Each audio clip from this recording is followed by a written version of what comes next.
Hello hockey fans, welcome once again. It's that time again. Another episode of Arizona Sundogs TV. Got an exciting show on tap. I'm Jordan Duvall with you as always, my partner in crime, Shane Ferraro.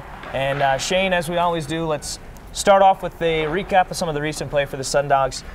Right now, as they have been all year long, right there in the hunt for a playoff spot. They're in 8th place in the Southern Conference, but not very far out of a playoff spot still, with about 14 games remaining in the regular season. You know, one of the things that has been interesting about the Sundogs this year is their terrific play away from home. They've played 3 games above 500 to this point away from home. Only a handful of teams in the league have a better road record. And for whatever reason, struggled a little bit here at the Tim's Toyota Center. It's almost one of those things that if they can take care of that over this last stretch, that might solve the problem itself.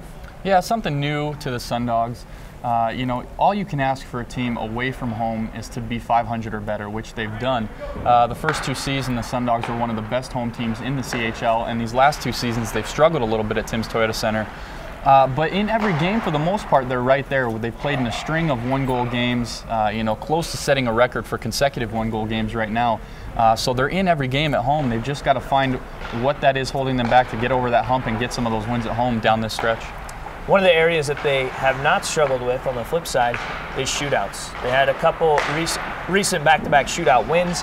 They've got a new goaltender in Doug Grunestej, who's been terrific in shootouts. 7-0 this year, including 3-0 with the Sundogs. And the go-to guy on the offensive side has been Kyle Hood. He is 4 for 6 this year. He's 8 for 12 over the last 2 years. It seems like you can throw him out anytime and count on him to go get a goal. We had a chance to talk with Doug and Kyle about their brilliance so far in shootouts this year. Let's have a look at what they had to say.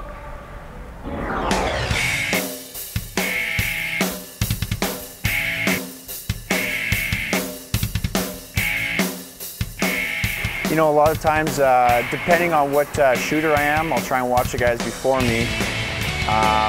You know, and if I can watch and see kind of where, you know, there's maybe a weakness in the goalie or an area he's crowding a little bit. You know, when a shooter's coming down on me, I try not to think about it too much. You know, you're thinking about past moves he's made on you. When you start doing that, then you're gonna kind of make a preemptive strike, and that's when they'll wait for your first move. You know.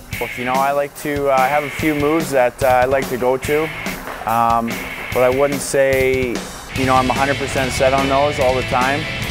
You know, it really depends on the goalie. Some goalies are a lot bigger, so, you know, you can't just come down and shoot. They cover a lot of net. You got to make them move a little bit. After a save, I try to. It gets my confidence going. So I try not to say something to him unless I know him. Like I try to joke around with him and be like, "Nice move, nice try." For myself, I really enjoy you know, the one-on-one aspect of it. You know, especially it's late in the game. You know, this point of the season, we need as many points as we can, and you know, anything that I can do to, you know, to help get those points is, you know, I like the challenge. I definitely am a lot more arrogant and confident than I am actually as a person during that shootout. You know, I definitely never wanted in the playoffs, or you know, and I don't even like it in the Olympics in the finals, but. You know, for regular season games, it's a great way to settle the games, and you know, it really shows the skill of some of the teams.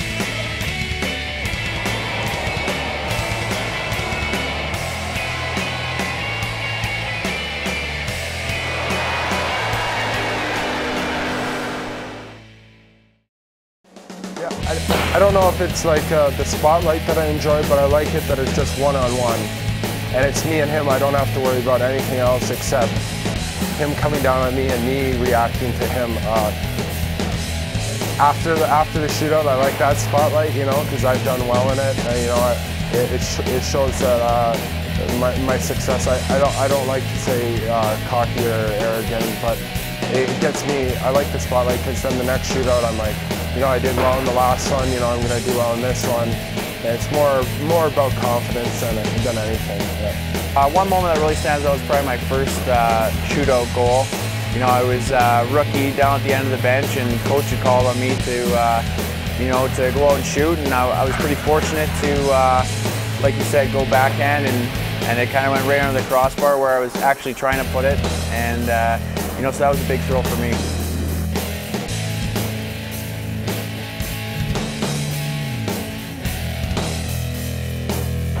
Oh, definitely me. You know, I'm sure he said he would win the battle, but you know, I think I've watched him enough to know a few of his weak spots, and I think I could get one by him.